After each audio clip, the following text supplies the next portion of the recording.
o'tgan o'tmishni kimlar unutar?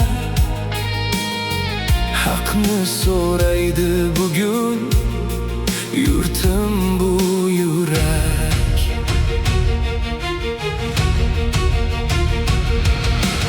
Qodiriyning qalamida millat yashadi.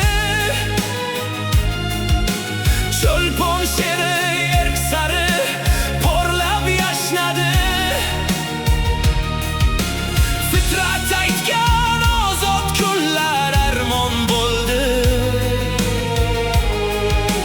Behbudiyning orzulari qalblarda o'ldi. Bobolarimni qaytarib ber, sen ey falak. Ko'z yoshimdan daryo bo'ldi har yo'lak. Ketganlarning nomi mangu yashaydi.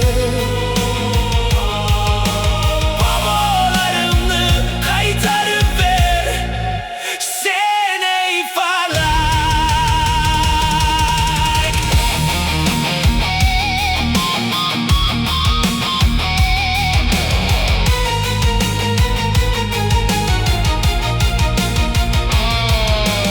Usmon Nosir yosh umrini yellarga berdi.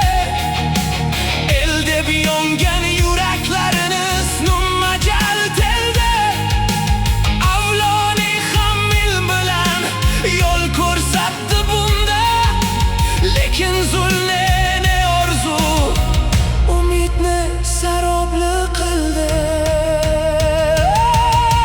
Bobolarimni qaytarib ber, sen ey falak. Yuragimda bitmas armon, sen ey falak.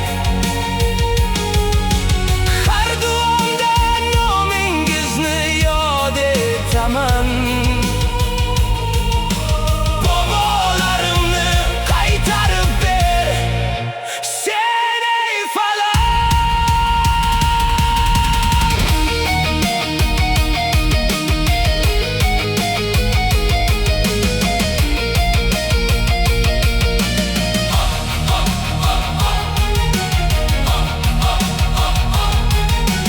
Oxlanganlar oxlandi-yu qaytmadi jon. Ona yurtning bag'rida hanuz bor armon. Avlodlaring bosh egadi jasur